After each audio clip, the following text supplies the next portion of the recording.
trying to get up my bravest fire for this sermon. I have a sense that this sermon, the 5 reasons you shouldn't be a Unitarian, could be my last. If indeed half of you decide to take me up on it and leave the church, we're going to have a problem. But I'm going to proceed anyway. When I started thinking about the 2 Sundays at the end of August, these 2 about Unitarianism and Universalism, I thought, how deadly that could be. You don't need us to tell you about our 500-year history, our liberal presence in the tree of Christianity, our New England roots in transcendentalism, our long commitment to justice from abolition to LGBT rights, because you can read about all that. But you might want to ask the question, the kind of question I ask myself when I am dragged through IKEA, whether I am in the wrong place. You might ask yourself that here or there or here occasionally. It's a healthy question, actually, when lost in a big box store or down a dark alley or even more importantly in church. The odds of you being here are against you anyway. More than half the U.S. does not worship in any way. Attendance in most religious places is down like the stock market in 2001. Fewer people have any interest in religion unless they are seriously fundamentalist about it and believe that God downloaded the Bible or Quran just for them. So the fact that anyone shows up here with any regularity is amazing to me, but then again, I'm pretty sure we have something amazing here, especially in this city, in this time for the people of our community. So I want to help you consider this place a little more seriously. I have 5 bullet points, and on the back of your order of service, I put room for you to take notes so that if you have a lot of check marks at the end, you can kind of keep score. Here are the 5 reasons you should not be a Unitarian. 1, if you want to believe anything you want. You see, I was talking to my daughter and her cousin, who is Catholic, who asked me what our church was all about. And I said, well, we're a church that believes Jesus was a man, that God is mystery, and salvation is acting on our principles. To which my daughter said, what? I thought we could believe anything we wanted. I don't want to be part of that church. It's not true that you can believe anything you want. There are a lot of things we do not believe in. We do not believe in limiting people because of their race, gender, ability, or disability. We don't believe in unfairness toward anyone based on their choices and who they love or what they do. We don't believe in destroying the environment. We don't believe that injustice and poverty are just ill-fated accidents that we don't have any accountability to. There are limitations on the freedom of belief around here, but they don't usually belong to the category of theology. Here, there is variation on that topic, like in nature. There just isn't one answer. The only beliefs we don't want you to have in this church are the ones that guide you in ways that are destructive, violent, abusive, or create more evil than good. That includes thinking you have or want all the answers, because we don't even have all the questions. Why are the ushers standing in the aisles? Are you ready to tackle some people, or what do we do? Pencils. Well, people you have pencils, right? They're going to get it. Take another collection. Let's just do it. Just put it out there. When that basket comes around, now,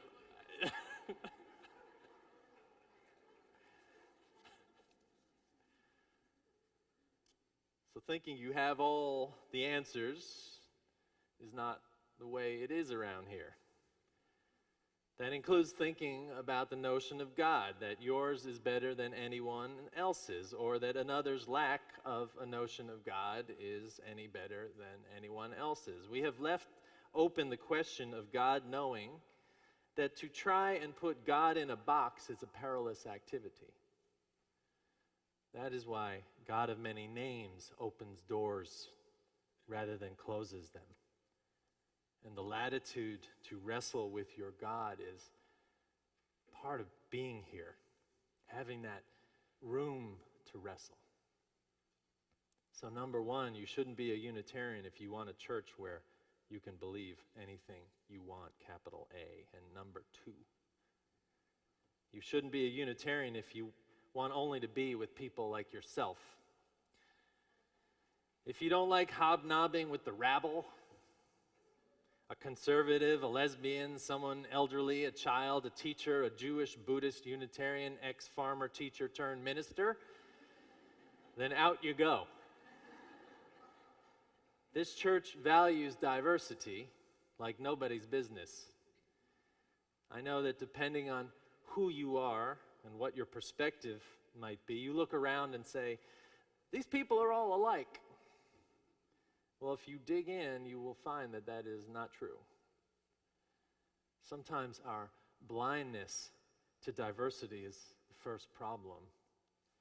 When I look out, I see biracial families of all stripes. I see adopted children being raised by professional lesbian couples. I see people who work in manual labor and people who work in labor delivery. We are not a church of tolerance. We are radically, genuinely, and wholeheartedly embracing of difference. That doesn't mean we tolerate bad behavior, though. A respectful treatment of each other is the key. It means we try to create the change we want to see in the world, as Gandhi said. That we have a lot of work to do on that, but we keep doing that work anyway. I was thinking about our forebears who moved from downtown to this location in the late 40s. Some of you were here, into this neighborhood. They were people of theological diversity, but they could not imagine us. They didn't imagine a day when this former farmland would be in such an exclusive neighborhood and we would be who we are. There is no denying that our location can be a barrier to diversity. So good for all of you who break that barrier anyway. And in addition to the kinds of diversity that we cultivate, which always more importantly points to the affiliations and partnerships in diverse parts of the city that we have also theological diversity. We have some, probably a lot. So if you want to be with people only like you, this place may not be for you. If you're a Christian who doesn't believe atheists should be here, or an atheist who doesn't think fill in the blank should be here, it's not going to work. When I look around, I see Christians, I see atheists, I see agnostics, I see people with earth-centered spirituality, I see all kinds of people here. Above all, I see people seeking spiritual nourishment in a community of faith, and that's who we are. Number 3, you shouldn't be a Unitarian if you have thin skin. I know it's hard for folks to come out as Unitarians. Laurel used to joke, the previous minister used to joke that it's harder to come out as a Unitarian than gay or lesbian in Dallas. I'm not even sure that's funny. I need help on that. But I know that I catch myself in social settings when I'm asked what I do, because it draws attention, because we are paradigm-shifting people. We are asking paradigm-shifting questions about religious life, especially in the paradigms of our families and friends. Because, as you may well know, some people want to say that there's only one way to God, or one way to worship, or one way to be religious. I call those people fundamentalists. I have no argument with them because you can't argue with them. If there is only one way to see just about anything in the world, I think then we miss the richness in life. The problem for you who come here is that you will be judged on a standard paradigm that thinks there is only one way to be religious, or that we are a cult, or we have no religion at all. Those thoughts are formulated without knowing anything about who we are. They are based on a paradigm that says no religion could be so open.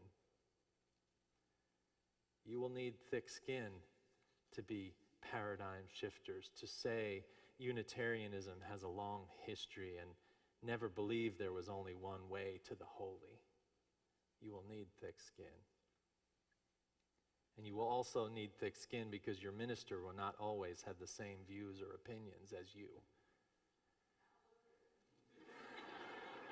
I only heard one hallelujah on that. That's it. You know, because religious people have had many complaints and questions about their ministers' opinions because they assume conformity with their own opinions.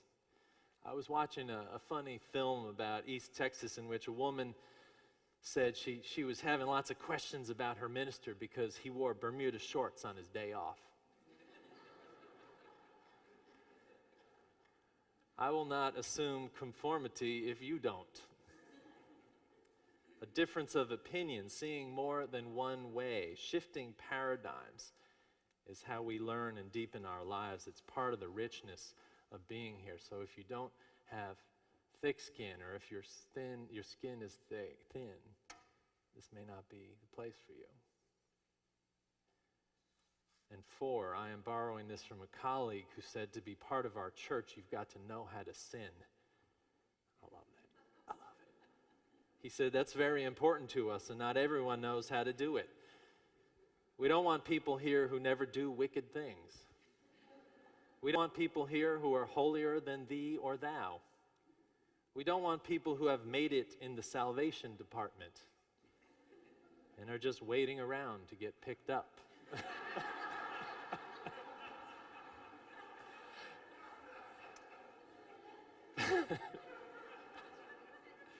Because people with too much heaven in them are hell to live with, he said. Thank you, Reverend Larson of Wisconsin.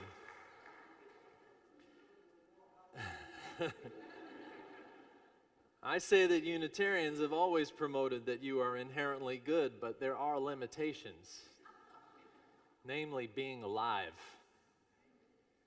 You are going to sin, you are going to go wrong, you are going to make mistakes, but it's not your nature.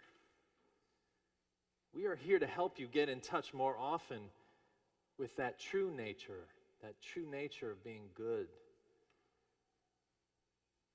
The holier than thou should not apply.